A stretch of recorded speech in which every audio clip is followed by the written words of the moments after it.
네, 그러면 이제 마지막 시간 시작하겠습니다. 생태 위해성 평가 전체적인 일반적인 부분에 대해서는 다 배우셨고, 이제 큰 차이를 보이는 2차 독성에 대해서 먼저 얘기를 하고 이제 마무리를 할 건데, 그 전에 바이오 컨센트레이션, 그다음에 바이오 매그니피케이션이라는 개념에 대해서 조금 인식하고 2차 독성이라는 개념으로 들어가면 좋을 것 같아서 이제 관련된 영상을 짧게 하나 보시고 좀 더 진행을 해보겠습니다.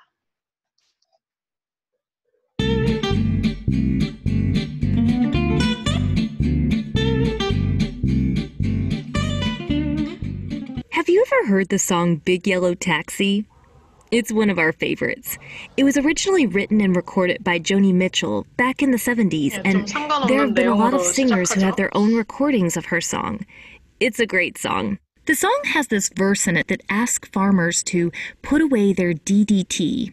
You know when you're young and you don't understand a lyric in a song, so you kind of make up what that might mean in your head? Okay, well, maybe that's just us. But we didn't really get that lyric until we got older, and now we do. And it's so much more powerful now. So, of course, it deals with science.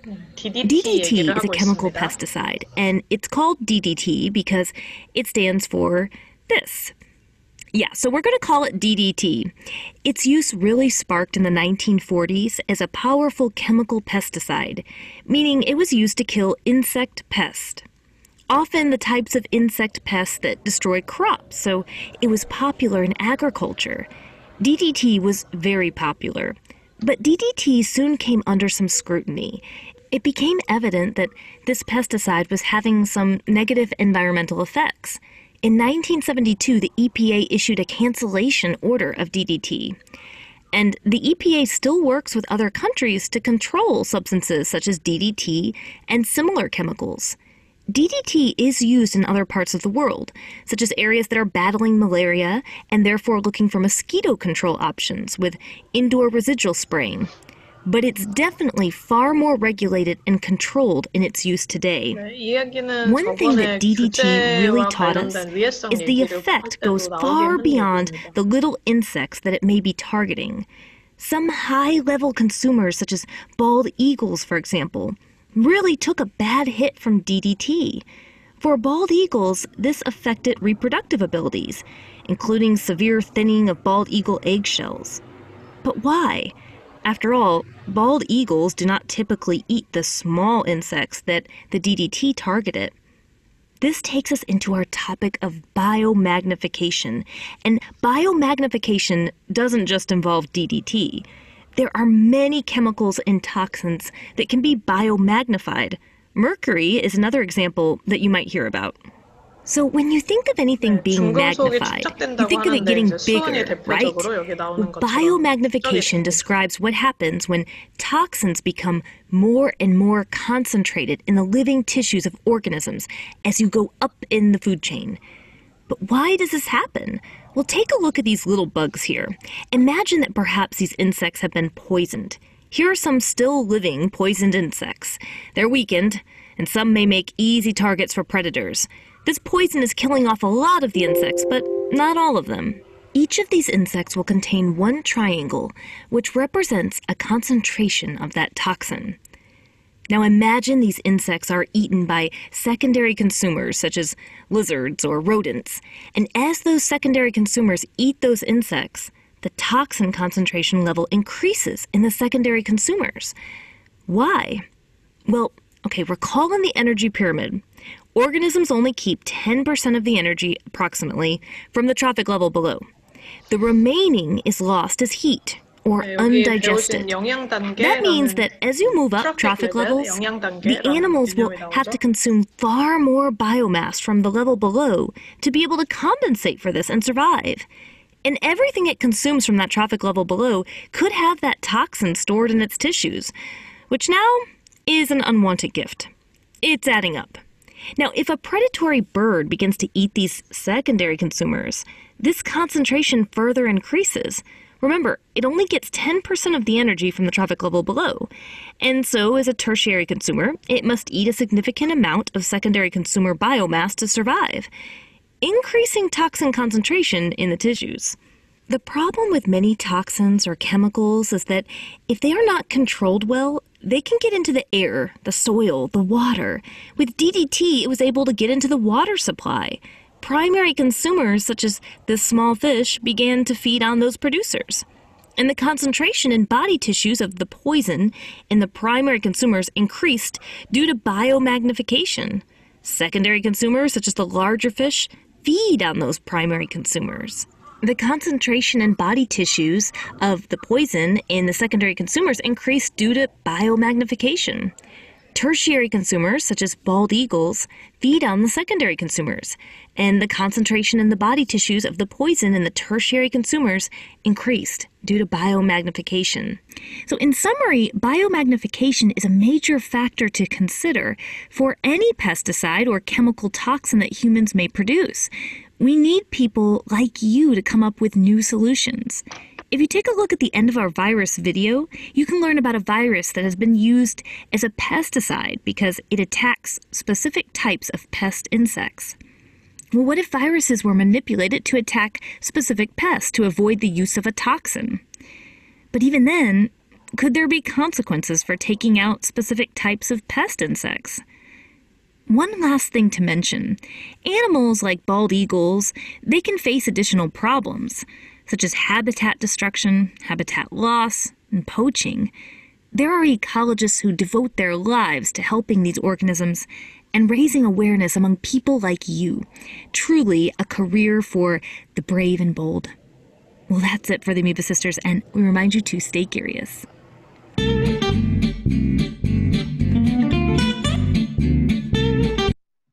네, 여기 조금 더 이 분야로 관심 있으신 분들은 그냥 이렇게 일반적인 개념 같은 거를 접하시기에는 여기 지금 시리즈로 그 생태계에서의 화학물질 뭐 분포라던가 아니면 뭐 독성 영향, 뭐 GMO 같은 것도 그렇고 이제 여러 가지를 좀 다루는 시리즈 같은 걸 여기 해놨어요. 그래서 에컬러지컬 톡시컬러지 에컬러지스트들을 위한 네, 그런 강의를 하고 있어서 좀 보셔도 좋을 것 같습니다.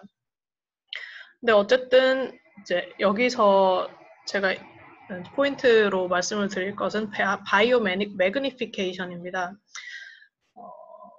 이제 바이오 컨센트레이션이라는 개념도 있어요. 근데 이거는 그 흔히 말하는 먹이사슬에서의 축적은 아니고 뭐 축적의 일종이기는 한데 이제 보통은 물 속에서 이제 살고 있는 물고기가 물에 있는 오염 물질들을 먹거나 아니면 피부 확산을 통해서 이제 몸속으로 지니게 되는 현상을 이제 바이오 컨센트레이션이라고 합니다.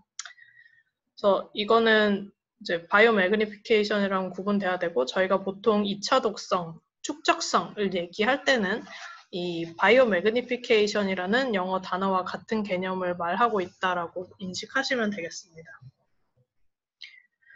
네, 그 앞서서 제가 인체 위해성 평가와 생태 위해성 평가의 큰 차이 중에 하나가 이렇게 2차 독성이 존재한다라는 점이라고 했는데 이 부분에 대해서도 추가로 위해성 평가를 해야 될 필요가 있어요.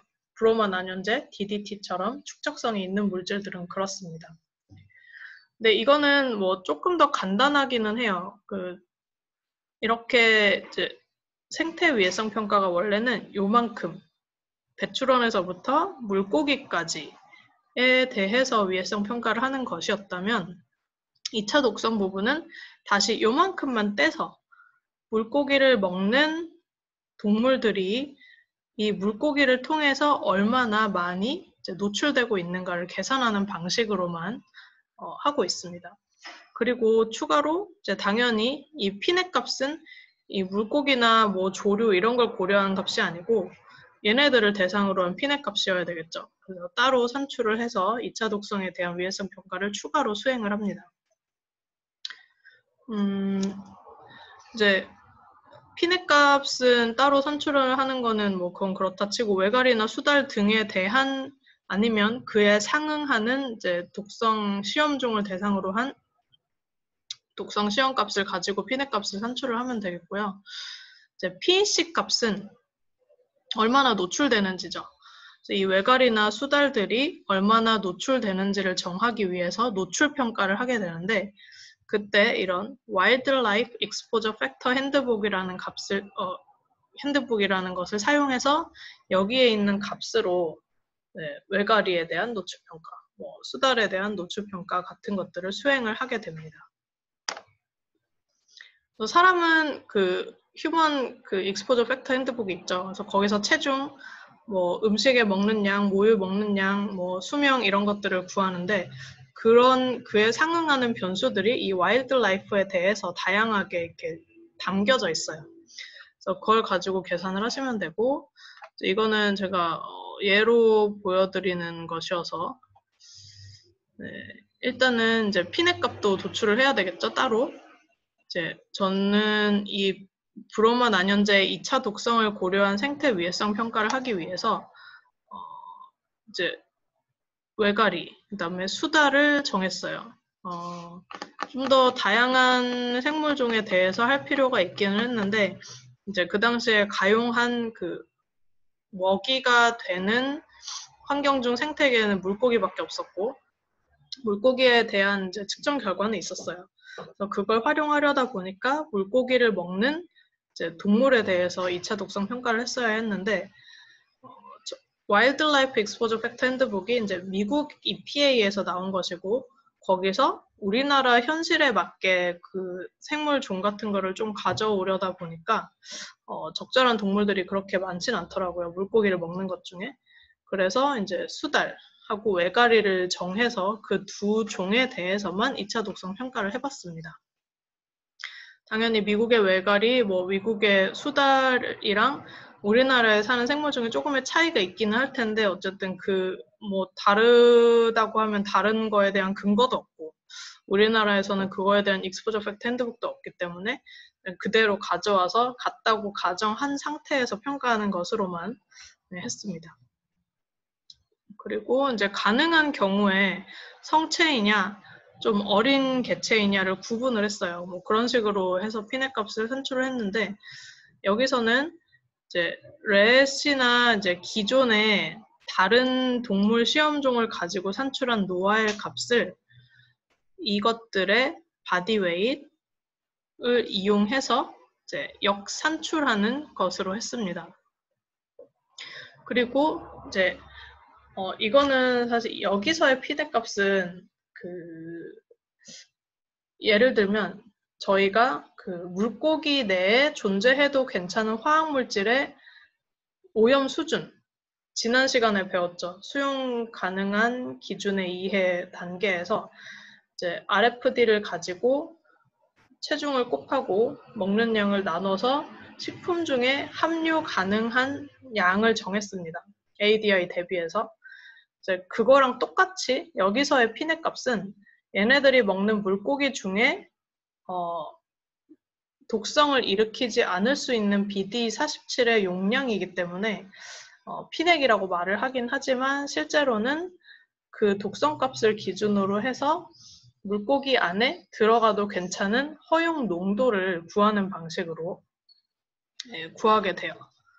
그래서 이 0.7은 기존의 렛 같은 거에서 나온 독성 자료에다가 이제 체중을 곱해주고 이 데일리 푸드 인제스천을 나눠줘서 먹이 안에 포함되어도 괜찮은 양을 이제 정하게 된 겁니다.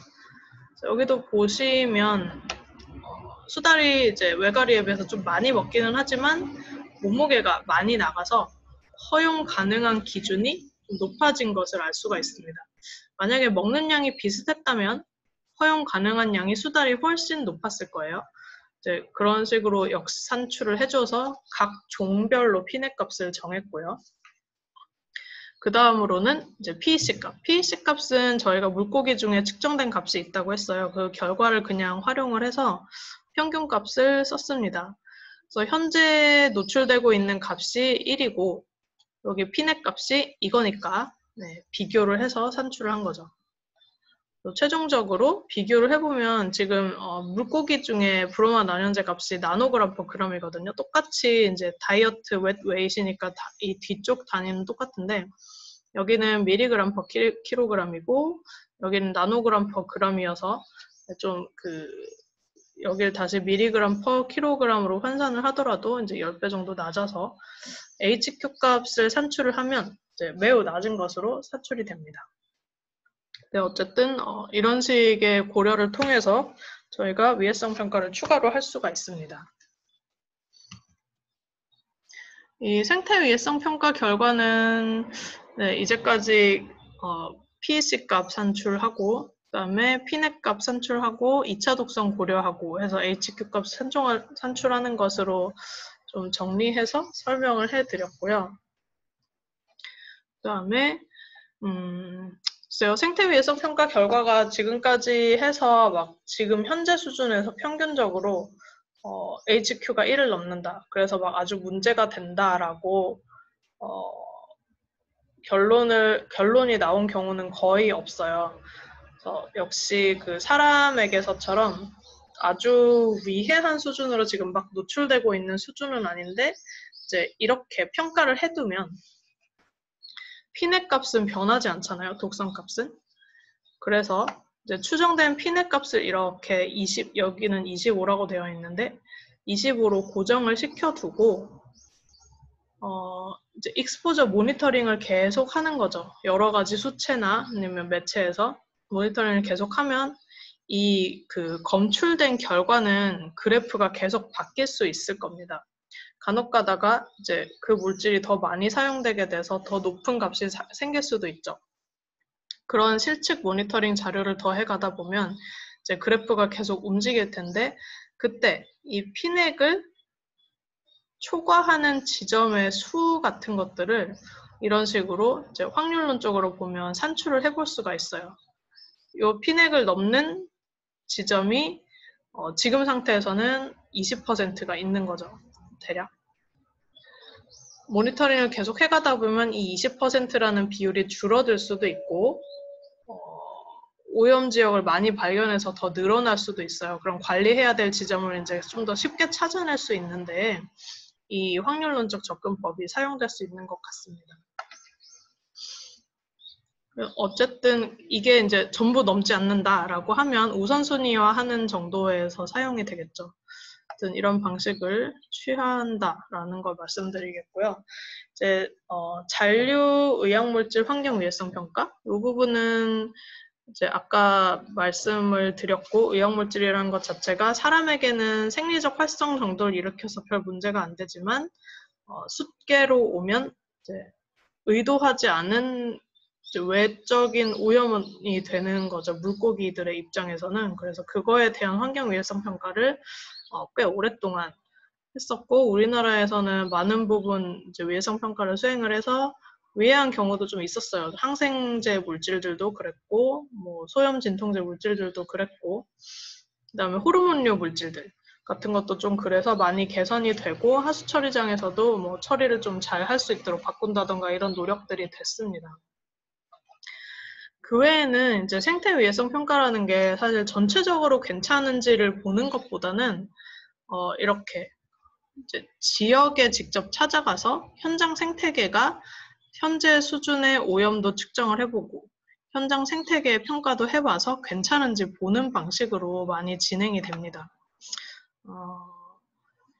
이제 저는 마지막에 포항의 사례를 보여드리긴 할 건데 이제 태안의 허베이스프리토 사고를 통해서 유류 유출이 많이 되었어요.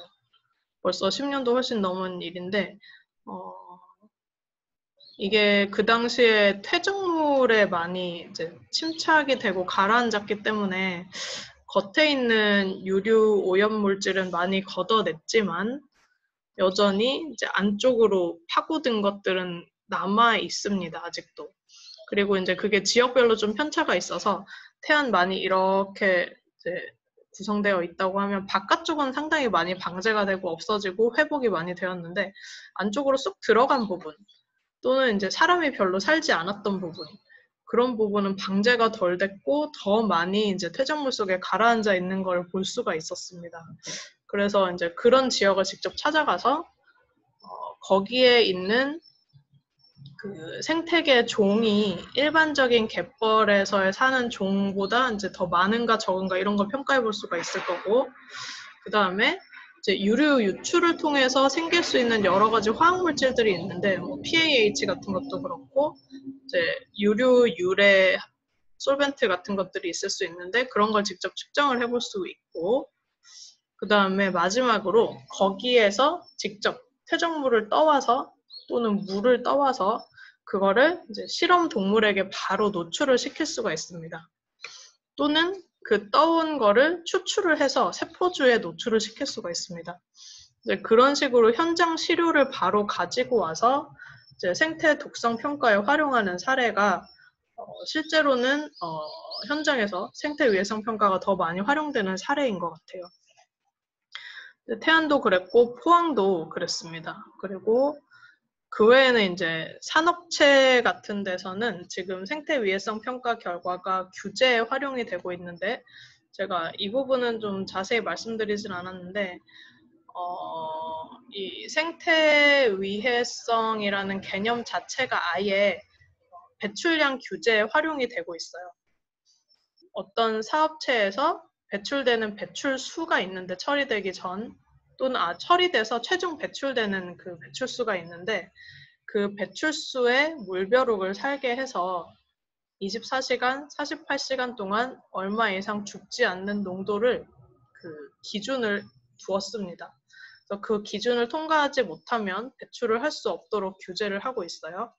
그리고 이제 컨티뉴어스하게 모니터링도 하게 되어 있고, 해서 생태 위해성 평가가 결국은 매체 배출 기준에 활용이 되고 있다는 점도 좀 중요한 사례이고 알아두셔야 될 점인 것 같습니다. 그 외에 뭐 종종 생기는 그 미군 부대 오염 문제, 좀 잘 다뤄지진 않고 있는데, 이런 것도 좀 주변 실제로 그 현장을 가보면은 오염이 종종 있는 것 같고, 예전에 지금도 조금씩 발생하는데 뭐 조류독감이나 구제역 같은 것들이 발생을 하면 이제 전염된 동물들을 바로 살처분을 해요. 그러면 이제 그 매몰지가 생기는데, 그 매몰지에 그 동물들을 키우면서 사용한 뭐 항생제 같은 것들이 있을 수 있겠죠. 그것이 이제 무차별적으로 지하수로 오염될 가능성이 있어서 매몰지 처리를 어떻게 하느냐, 뭐 그 종류에 따라서 좀 다르긴 하겠지만 이런 것도 이제 일시적으로 생기는 오염물질의 누출 지역이 될 수가 있습니다. 이런 것도 마찬가지로 이제 사업체에서 배출수 내보내는데 관리를 하듯이 좀 생태 위해성 평가 기법을 도입해서 생태계로 배출이 될 거니까 좀 관리를 하는데 활용되는 것이 필요한 것 같습니다.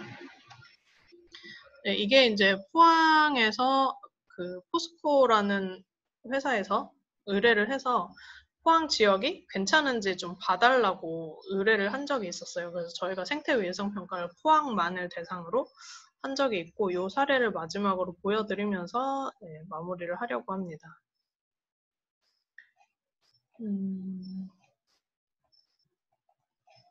네. 2015년인가요? 네, 2014년에 나온 논문인데 실제로 조사는 2012년인가 이쯤에 했었어요. 그래서 제목을 보시면 인비트로 앤 인비보 톡시시티, 세포주 시험도 하고 이제 물고기 시험, 물벼룩 시험도 했거든요. 그래서 세디먼트와 서피스 워터에서 이제 독성 시험을 했어요. 이 세디먼트와 서피스 워터는 이제 한국의 메이저 스틸 인더스트리 지역에서 가져온 것이다.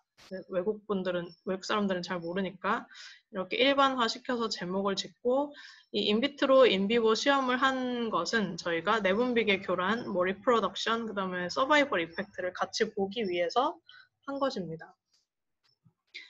그런데 네, 이런 식으로 이제 생태 위해성 평가를 현장에서 하면 잘 설명을 할 필요가 있어서 보여드리겠습니다. 이게 포항 그림인데 영일만이 있고 포항시가 이렇게 있어요. 형산강이 쭉 흘러서 영일만으로 나가는 형태이고, 여기 보시면 이렇게 약간 황토색으로 칠한 부분이 그 포스코 사업 지역이에요. 이만큼을 차지하고 있고, 여기 이렇게 점점점점으로 표시한 부분이 사람들이 직접 사는, 이제 포항시에 거주하는 사람들이 많이 모여 있는 지역입니다. 그래서 이 포항 전체를 대상으로 과연 포스코에서 배출되는 오염물질이 무슨 원인이 있을까 같은 것들을 평가하기 위해서 여러 가지 지점들을 찍어서 직접 측정도 하고 거기서 물을 떠와서 독성 시험도 한 것입니다. 근데 뭐 애초에 의뢰 자체는 이렇게 우리 사업 지역에 영향이 있나 없나를 봐달라라는 것이었지만 사실 저희도 이제 이게 워낙 바다에 많이 면해 있고 배출되는 것 자체가 다 바다로 빠져나가는 형태로 지금 되어 있어서 크게 이 포항 전체 생태계에 영향을 미칠 거라고 생각하진 않았어요. 오히려 이제 포항에 거주하고 있는 거주지에서 나오는 오염물질이 영향을 미치면 더 미쳤지? 그래서 이런 지역들을 선정을 했습니다. 일단 이 위쪽은 거주 지역이 본격적으로 시작되기 전 지역이고요. 이렇게 내려가면서 점점 오염이 심해질 거라고 봤어요. 그래서 그 다음 지역을 하나 선정을 했고, 여기는 이제 거주 지역이 있고 하수 처리장 배출구가 있는 곳으로 조금씩 그 위치에 선정을 한 것입니다. 또 내려가면서 더 선정을 했는데 이 부분은 이 위쪽에 거주지가 있어서 여기서 나오는 물을 직접 받았고 이 S2라는 부분은 이 형산강과 이 하천이 합류하는 지점 아래쪽을 본 것이고 이 S3는 좀 본격적으로 이제 이 포스코 지역에서 배출되는 것이 반영되는 그런 위치였고요. 이 지역도 있는데 여기는 사실 그 포스코의 영향을 보기 위한 것이라기보다는 또 이쪽에도 거주하는 지역이 있어서 여기서 배출되는 하천수가 바다로 가는 그 위치에서 저희가 샘플링을 좀 했습니다.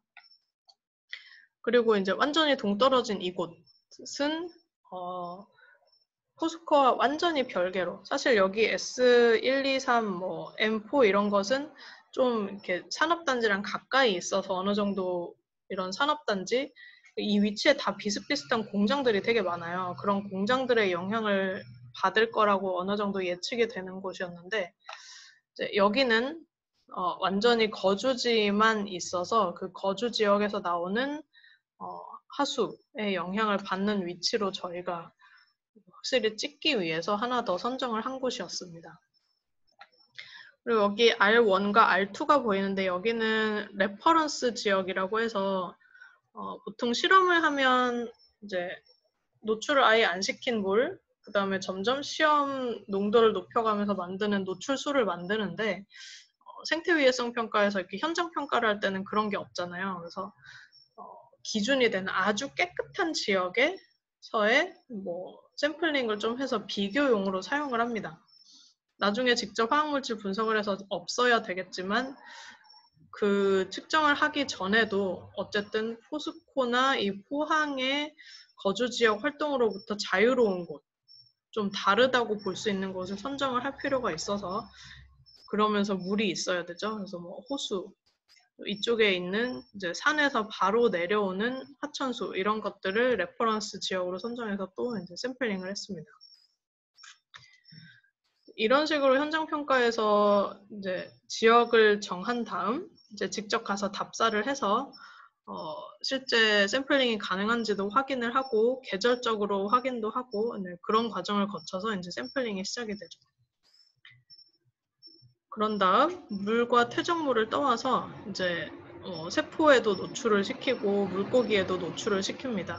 시키는 거는 그냥 일반적인 생태 독성 도구랑 비슷하니까 그렇게 보시면 되고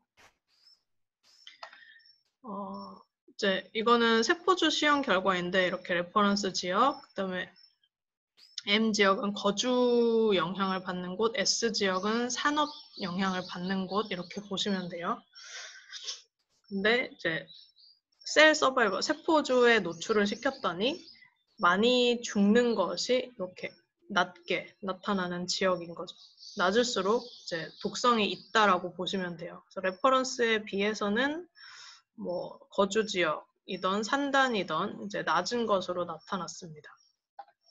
계절적 변이도 비교를 할 수 있고, 그다음에 환경 호르몬 영향을 보기 위해서 이것도 본 것인데 내분비계 교란 영향이 어느 정도 있는 것으로 나타났는데 이렇게 별표가 있는 것이 세포주 시험에서는 좀 많이 활성화됐다라고 보거든요. 그래서 여성 호르몬이 많이 활성화된 지역, 이 산업단지 지역의 S2, 그다음에 S3 지역, 그다음에 거주 지역에서 나온 물질들 M3 이런 지역들이 여성 호르몬의 활성을 높일 수 있는 물질들이 많이 있는 것으로 세포주 시험 결과 밝혀졌습니다. 여기까지는 지금 떠온 그 시료 안에 어떤 물질이 있는지 잘 모르죠. 그냥 세포주에 노출시켜서 효과를 봤더니 이랬더라 저랬더라 라는 것을 추측할 수 있을 뿐입니다. 그래서 실제로 이제 분석 결과를 비교를 해보면 노닐페놀이나 비스페놀 A와 같은 이제 비스페놀 A는 뭐 노닐페놀도 사실 사람의 활동에 의해서 나오는 것들이 많긴 많아요. 세정제라던가 뭐 계면활성제 같은 걸로 많이 쓰이니까 공장에서 이제 세척이라던가 이런 걸로도 많이 쓰여서 어쨌든 이렇게 M3 지역이나 M2 지역, S2 지역에서 높게 나타난 것을 보실 수가 있습니다. 이게 앞의 결과랑 좀 비교를 해보면 BPA나 NP가 높은 지역에서 에스트로겐, 여성 호르몬 활성이 높아진 지역이랑 좀 일치를 해요. 그래서 이런 물질들이 에스트로겐 활성을 일으킨다고 알려져 있는데 실제로 그물을 떠와서 세포주에 노출시켰더니 문제가 있었다. 이런 식으로 연결을 지어볼 수 있는 거죠. 현장 시료의 경우에는. 그리고 이제 노닐페놀이라는 물질이 검출이 되었는데 어느 정도 검출됐는데 그래피컬하게 이렇게 아까 그 샘플링 지도를 통해서 보여주고 있습니다. 레퍼런스 지역에서는 이제 거의 없었고 이렇게 내려가면서 조금씩 많아지는데 사실 제일 많은 거는 이 거주지 근처였어요. 그러니까 공장들의 영향도 어느 정도는 있겠지만 그거보다는 사실 거주 지역에서 배출되는 물질인 것 같다라는 것이 이제 이런 식의 분석을 통해 가능하죠. 이 부분은 좀 넘어가도 될 것 같고, 네, 이런 식의 그 결과도 생태 위해성 평가에서는 현장을 대상으로 했을 때 가능합니다. 여기 보시면 이제 독성이 높으면 높을수록 이렇게 낮게 나타나는데, 아니죠, 높게 나타나죠.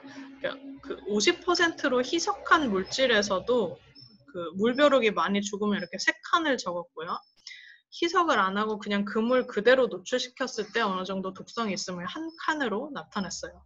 M은 물벼룩이란 뜻이고 O는 물고기 뜻인데 이 M4 지역에서 이제 물벼룩 독성이 좀 심각하게 다른 곳보다 나타났고 물고기 독성도 나타났고 또 이제 M2나 S2라는 지역에서 물고기 독성이 나타났습니다.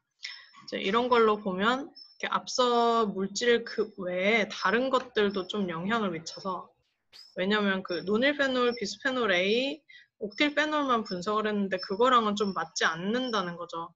그거 외에 물질들이 존재해서 이렇게 독성을 일으킬 수 있구나라는 것도 여기서 좀 유추를 해볼 수가 있습니다.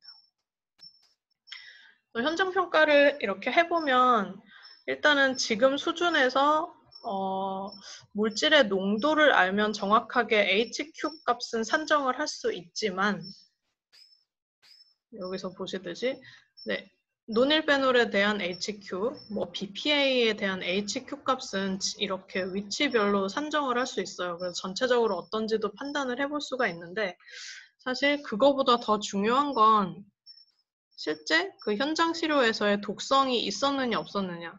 왜냐면 저희는 그 현장 시료의 모든 물질에 대해서 다 분석을 한 건 아니기 때문에 이제 그런 것까지 고려한 그 생태 위해성 평가를 이런 현장 평가를 통해서는 좀 더 네, 모르는 부분이 여전히 많지만 발전적으로 해볼 수 있는 것 같습니다. 네. 그러면 이제 여기까지 생태 위해성 평가 말씀드렸고 사례에 대해서도 어느 정도 말씀을 드린 것 같아요. 이번 학기 유해화학 물질 관리 강의는 여기서 전체 마무리를 하도록 하겠습니다. 이제 1강 시작될 때는 몇 번 정도만 온라인으로 보고 대면 강의를 할 수 있을 줄 알았는데 생각보다 코로나 사태가 길어지면서 한 학기 전체를 비대면 강의로 진행을 하게 됐어요. 최대한 그 기존에 했던 것만큼 이제 전달해드리려고 노력은 했는데 아무래도 실제 강의실에서 하는 것보다는 피드백이 좀 적기도 하고 해서 좀 이제 아쉬움이 있는 것 같아요. 하지만 이제 위해성 평가 자체에 대해서는 제가 굉장히 많이 전달을 해드렸고 뒤에 이제 건강 영향 평가나 역학 부분을 조금 뺐는데 그걸 아예 빼면서 위해성 평가는 조금 더 충실하게 사례도 보여드리고 했던 것 같아서 그 부분은 네, 좀 충실히 배우셨다고 생각하셔도 네, 괜찮을 것 같습니다. 여기 14강까지 중간고사 이후부터 네, 여기까지 이제 다음 주에 직접 기말고사 보도록 하겠고요. 기말고사는 공지사항을 별도로 이 클래스에 또 올려서 말씀드리도록 하겠습니다. 그럼 이번 한 학기 모두들 수고 많으셨고 다음 주 기말고사 때 뵙도록 하겠습니다.